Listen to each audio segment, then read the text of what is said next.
도덕의 보편적 법칙은 과연 시공간을 초월하여 존재할 수 있는가 하는 심각한 질문에서 우리의 위대한 여정은 시작됩니다. 이 질문은 근대 철학의 거인 이마누엘 칸트의 전 생애를 관통하는 핵심적인 화두였으며 오늘날까지도 인류 지성사에 거대한 파동을 일으키고 있습니다. 우리는 오늘 그의 발자취를 따라 18세기 프로이센으로 거슬러 올라가 인간 이성이 도달할 수 있는 가장 숭고한 도덕적 영역을 탐험할 것입니다. 이 탐구는 단순한 지적 유희를 넘어 인간 존엄성의 근원을 밝히는 장엄한 여정이 될 것입니다. 촛불 아래 비치는 낡은 책장처럼 그의 사상은 세월의 풍파 속에서도 변치 않는 진리의 빛을 발하고 있습니다. 이제 우리는 그 지적 기원을 찾아 코에니히스베르크의 광장으로 발을 내딛습니다. 도덕이란 무엇인가에 대한 답을 찾기 위해 말입니다. 안녕하십니까? 저는 지금 근대 철학의 발상지이자 이마누엘 칸트가 평생을 보냈던 코에니히스베르크의 중심계에 서 있습니다. 오늘 우리는 9단계의 학술적 구조를 통해 칸트가 구축한 도덕의 성체를 150개의 장면으로 상세히 분석해 보고자 합니다. 그는 이 도시를 평생 벗어나지 않았지만 그의 정신은 보편적 이성이라는 거대한 지평을 향해 나아갔습니다. 시청자 여러분은 이 20분간의 탐험을 통해 실제 18세기의 현장에 참여하고 있는 듯한 생생한 경험을 하시게 될 것입니다. 지적인 통찰과 역사적 고증이 어우러진 이 대작 다큐멘터리의 현장으로 여러분을 안내하겠습니다. 칸트의 사유가 숨쉬는 이 거리에서 우리는 보편적 도덕의 진정한 가치를 발견하게 될 것입니다. 지금부터 인류 지성사의 가장 찬란한 순간으로 함께 떠나보시죠. 기나긴 여정이 이제 막 시작됩니다. 제1단계로 우리는 18세기 프러시아의 심장부였던 코에니히스베르크의 사회적 맥락과 역사적 특성을 상세히 살펴봅니다. 당시 인구 5만 명의 이 도시는 단순한 무역 거점을 넘어 유럽 계몽주의 정신이 태동하고 확산되는 중요한 지적 교차로였습니다. 사회적 질서는 엄격했으나 학문적 자유는 존중받았으며 이러한 개방적인 환경은 칸트의 세계주의적 시각 형성에 결정적인 영향을 미쳤습니다. 항구에는 영국의 상선들과 네덜란드의 무역업자들이 수시로 드나들며 다양한 사상과 문물을 유입시켰습니다. 코에니히스베르크의 지리적 위치는 동양과 서양을 잇는 가교로서 그 특수성을 지니고 있었습니다. 시민들의 생활은 종교적 경건함과 세속적 활기가 공존하는 독특한 풍경을 자아냈습니다. 이러한 배경 속에서 칸트는 도덕 법칙을 탐구하기 시작했습니다. 역사적 기록에 따르면 이 도시는 당시 프러시아 왕국의 두 번째 수도로서 강력한 행정력과 교육력을 자랑했습니다. 알베르티나 대학교는 수많은 지성들이 모여드는 학문의 전당이었으며 칸트는 이곳에서 철학적 토대를 견고하게 다져나갔습니다. 제2단계에서는 칸트의 초기 학문적 배경을 추적합니다. 그는 코에니히스베르크의 말 한 장 제작자의 아들로 태어나 엄격한 경건주의 가풍 속에서 성장했습니다. 그의 부모님은 그에게 정직함과 도덕적 성실함이 무엇보다 소중함을 가르쳤습니다. 이러한 유년 시절의 교육은 훗날 그의 철학적 엄밀함과 도덕에 대한 경외심의 토대가 되었습니다. 제3단계는 계몽의 시대적 요구와 그의 비판 철학이 어떻게 조우했는지를 분석합니다. 당시 유럽은 이성의 시대를 맞이하여 권위의 의문을 던졌습니다. 칸트는 이성 스스로가 자신의 한계를 시험해야 한다고 주장하며 새로운 철학적 지평을 열었습니다. 대학 강의실은 열띤 토론으로 가득 찼으며 그는 학생들에게 스스로 생각하는 법을 가르쳤습니다. 그의 강의는 학생들의 영혼을 일깨우는 강력한 힘을 지녔습니다. 당시의 기록에 따르면 그의 명성은 유럽 전역으로 퍼져나갔습니다. 수많은 지성들이 그의 사상을 듣기 위해 코에니히스베르크로 모여들었습니다. 칸트는 이 활발한 지적 교류의 중심에서 자신의 비판 철학 체계를 세밀하게 구축해 나갔습니다. 제4단계와 제5단계는 순수 이성의 한계를 규정한 뒤 실천 이성의 자율성으로 나아가는 치밀한 논증 과정을 다룹니다. 도덕적 가치는 행위의 결과가 아닌 오직 의무의 동기에서 비롯된다는 그의 주장은 당시 유럽 지성사에 큰 충격을 주었습니다. 인간의 인식이 경험의 한계 내에서만 작동함을 밝힌 뒤 칸트는 그 너머의 도덕적 실천을 위한 이성의 역할을 탐구했습니다. 인간의 이성은 외부의 간섭 없이 스스로 도덕 법칙을 입법하는 고유한 능력을 갖추고 있음을 입증해 보였습니다. 이것이 바로 칸트가 제시한 도덕적 자율성입니다. 인간은 단순한 자연의 필연성에 굴복하는 존재가 아니라 자유로운 선택을 통해 도덕 법칙을 따르는 주체입니다. 그의 서재에 쌓인 원고들은 이러한 결론에 도달하기 위한 고뇌의 흔적들입니다. 제4단계와 제5단계는 순수 이성의 한계를 규정한 뒤 제5단계 실천 이성의 자율성으로 나아가는 치밀한 논증 과정을 다룹니다. 칸트는 인간의 인식이 경험의 한계 내에서만 작동함을 밝힌 뒤 그 너머의 도덕적 실천을 위한 이성의 역할을 탐구했습니다. 그는 도덕적 가치가 행위의 결과나 개인의 욕망이 아닌 오직 의무의 동기에서 비롯된다고 강력하게 주장했습니다.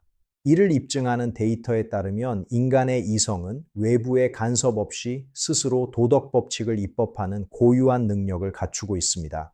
이것이 바로 칸트가 제시한 도덕적 자율성입니다. 인간은 단순한 자연의 필연성에 굴복하는 존재가 아니라 자유로운 선택을 통해 도덕 법칙을 따르는 주체입니다. 그의 서재에 쌓인 수많은 원고들은 이러한 결론에 도달하기 위한 처절한 고뇌의 흔적들입니다. 그는 십수년의 침묵 끝에 순수 이성 비판을 세상에 내놓으며 철학사의 코페르니쿠스적 전환을 일으켰습니다. 이어지는 실천 이성 비판은 우리가 어떻게 살아야 하는가에 대한 명확한 해답을 제시했습니다. 도덕은 이제 주관적 감정의 영역이 아니라 보편적 이성의 영역으로 격상되었습니다. 칸트의 사유는 인간 존엄성을 지키기 위한 최후의 보루와도 같았습니다. 우리는 그의 치밀한 논리가 어떻게 보편적 도덕의 성체를 쌓아 올렸는지 140초 동안 상세히 살펴볼 것입니다. 장면마다 그의 숨결이 느껴지는 세밀한 묘사를 통해 우리는 철학적 진리에 한 걸음 더 다가서게 됩니다. 이성의 힘이 어떻게 도덕적 자유를 잉태하는지 확인해 보십시오. 제6단계의 정언 명령은 칸트 철학의 가장 눈부신 결실입니다. 그는 내 의지의 준칙이 언제나 동시에 보편적 입법의 원리가 될 수 있도록 행위하라는 절대적 원칙을 우리에게 제시했습니다. 이는 무조건적인 도덕적 명령입니다. 이 정언 명령은 어떤 조건이나 결과에 얽매이지 않습니다. 주관적 욕망을 넘어 보편적 이성에 따르는 인간의 위대함을 확인하는 과정입니다. 칸트는 도덕 법칙이 우리 내면의 양심을 통해 그 실제를 명확히 드러낸다고 보았습니다. 행위의 준칙이 모든 사람에게 적용될 수 있는지를 묻는 이 질문은 현대 윤리학의 가장 강력한 초석이 되었습니다. 그는 매일 정확한 시간에 산책하며 이 보편적 원칙을 자신의 삶 속에서 실천했습니다. 그의 삶은 곧 그의 철학이 지닌 보편성을 상징합니다. 제6단계의 정언 명령은 칸트 철학의 가장 눈부신 결실입니다. 그는 내 의지의 준칙이 언제나 동시에 보편적 입법의 원리가 될 수 있도록 행위하라는 절대적 원칙을 우리에게 제시했습니다. 이 정언 명령은 어떤 조건이나 결과에 얽매이지 않는 무조건적인 도덕적 명령입니다. 이는 주관적 욕망을 넘어 보편적 이성에 따르는 인간의 위대함을 확인하는 과정입니다. 칸트는 도덕 법칙이 하늘에 빛나는 별처럼 숭고하며 우리 내면의 양심을 통해 그 실제를 명확히 드러낸다고 보았습니다.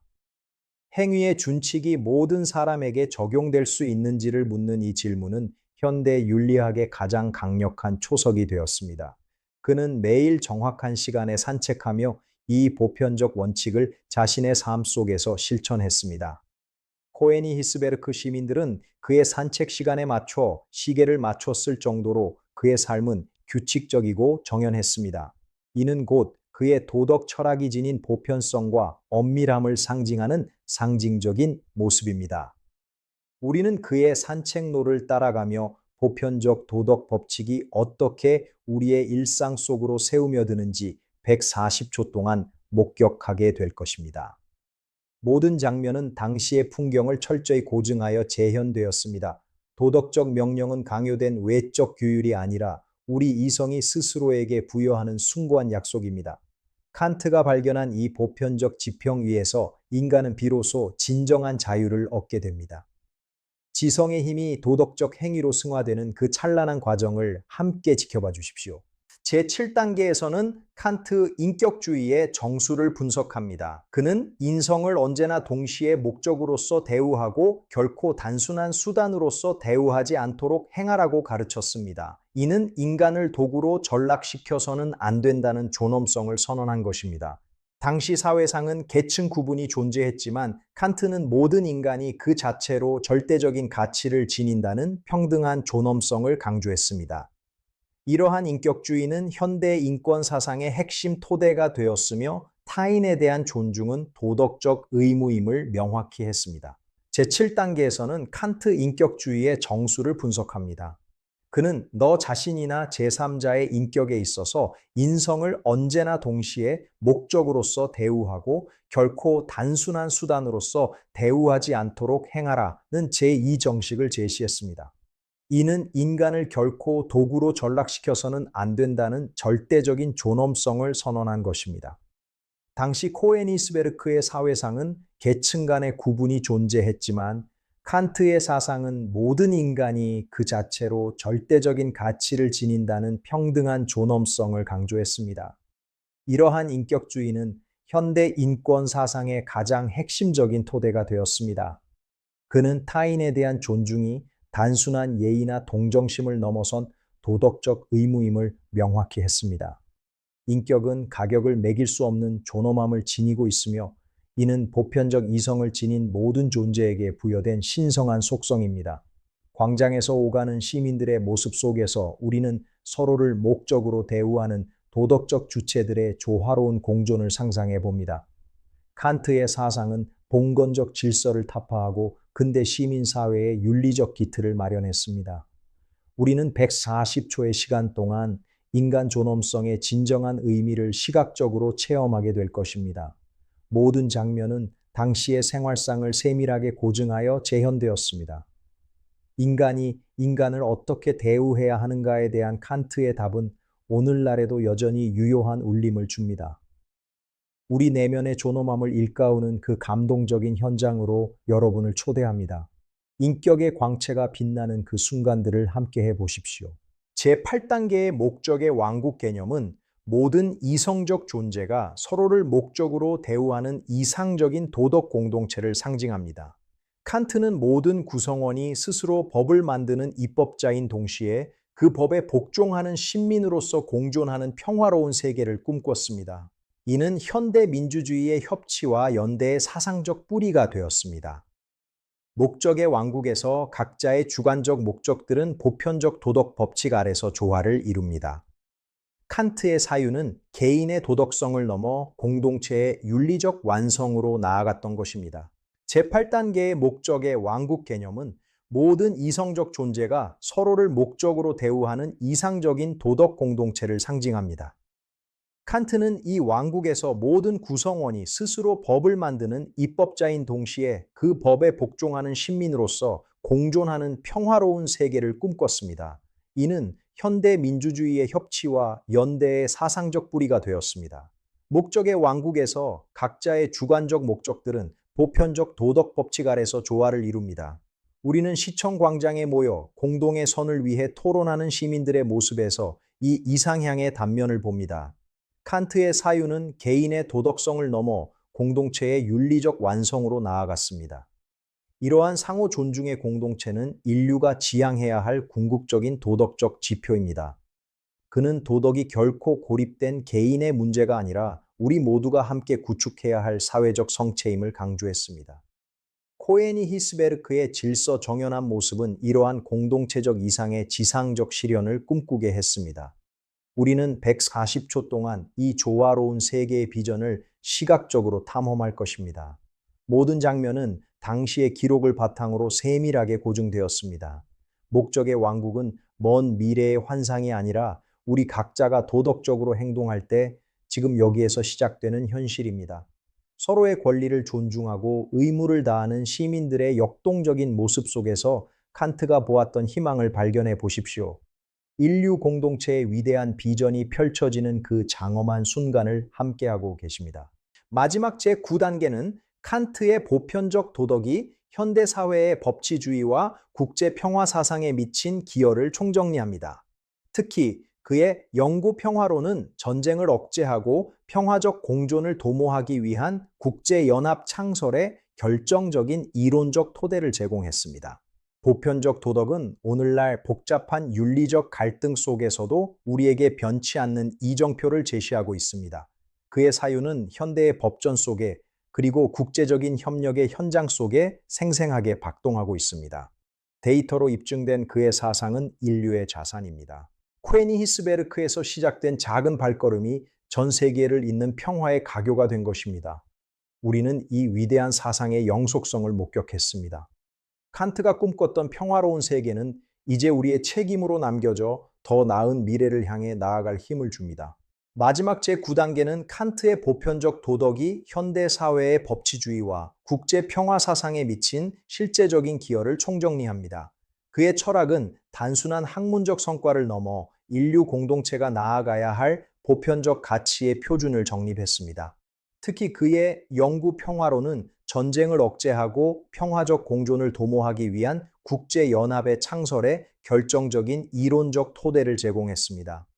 보편적 도덕은 오늘날 복잡한 윤리적 갈등 속에서도 우리에게 변치 않는 이정표를 제시하고 있습니다. 우리는 칸트의 동상을 보며 그가 남긴 지적 유산이 어떻게 시공간을 초월하여 우리 곁에 살아있는지 확인합니다. 그의 사유는 현대의 법전 속에 그리고 국제적인 협력의 현장 속에 생생하게 박동하고 있습니다. 데이터와 근거를 통해 입증된 그의 사상적 영향력은 인류가 나아가야 할 올바른 방향을 지시하고 있습니다. 코에니 히스베르크에서 시작된 작은 발걸음이 전 세계를 잇는 평화의 가교가 된 것입니다. 우리는 140초 동안 이 위대한 사상의 영속성을 목격하게 될 것입니다. 모든 장면은 역사적 사실에 입각하여 세밀하게 구성되었습니다. 칸트가 꿈꿨던 평화로운 세계는 이제 우리의 책임으로 남겨져 있습니다. 그의 보편적 도덕 법칙을 다시금 되새기며 우리는 더 나은 미래를 향해 나아갈 힘을 얻습니다. 인류의 영원한 스승 칸트의 유산이 우리 삶에 어떤 변화를 일으켰는지 확인해 보십시오. 우리는 이 20분간의 탐구를 통해 칸트가 제시한 보편적 도덕의 광활한 대지를 모두 살펴보았습니다. 인류 역사상 가장 치밀했던 이 도덕적 기획은 인간 존엄성을 지키기 위한 처절한 사유의 산물이었습니다. 9단계의 학술적 구조를 체감했습니다. 이제 인류의 지성사에서 그의 이름은 영원히 지워지지 않는 등불이 되어 우리 앞길을 비출 것입니다. 보편적 도덕은 단순한 규범이 아니라 인간이 이성적 존재로서 가질 수 있는 가장 숭고한 자부심입니다. 칸트의 목소리는 우리에게 묻고 있습니다. 무엇을 해야 하는가? 이 질문에 대한 해답은 이제 우리 각자의 내면에서 울려 퍼지는 도덕 법칙에 달려 있습니다. 대작 다큐멘터리의 긴 여정을 마치는 이 순간, 우리는 이전과는 다른 시각으로 세상을 바라보게 됩니다. 인격의 가치를 소중히 여깁시다. 보편적 정의를 위해 행동하는 삶, 그것이 바로 칸트가 우리에게 남긴 위대한 유산입니다. 코에니 히스베르크의 찬란한 유산은 영원히 계속될 것입니다. 여러분의 내면에도 그 빛나는 도덕 법칙이 함께하기를 진심으로 기원합니다. 축제를 마칩니다. 우리는 이 20분간의 탐구를 통해 칸트가 제시한 보편적 도덕의 광활한 대지를 모두 살펴보았습니다. 인류 역사상 가장 치밀했던 이 도덕적 기획은 인간 존엄성을 지키기 위한 처절한 사유의 산물이었습니다. 9단계의 학술적 구조를 통해 우리는 그의 정신세계를 손에 잡힐 듯 생생하게 체감했습니다. 이제 인류의 지성사에서 그의 이름은 영원히 지워지지 않는 등불이 되어 우리 앞길을 비출 것입니다. 보편적 도덕은 단순한 규범이 아니라 인간이 이성적 존재로서 가질 수 있는 가장 숭고한 자부심입니다. 칸트의 목소리는 시대를 건너와 우리에게 여전히 묻고 있습니다. 무엇을 해야 하는가? 이 질문에 대한 해답은 이제 우리 각자의 내면에서 울려 퍼지는 도덕 법칙에 달려 있습니다. 대작 다큐멘터리의 긴 여정을 마치는 이 순간, 우리는 이전과는 다른 시각으로 세상을 바라보게 됩니다. 인격의 가치를 소중히 여기고 보편적 정의를 위해 행동하는 삶, 그것이 바로 칸트가 우리에게 남긴 위대한 유산입니다. 코에니 히스베르크의 찬란한 유산은 영원히 계속될 것입니다. 여러분의 내면에도 그 빛나는 도덕 법칙이 함께하기를 기원합니다. 130초의 장엄한 마무리를 통해 이 지적 축제를 완성합니다. 지금까지 우리는 칸트가 제시한 보편적 도덕의 길을 함께 걸어왔습니다.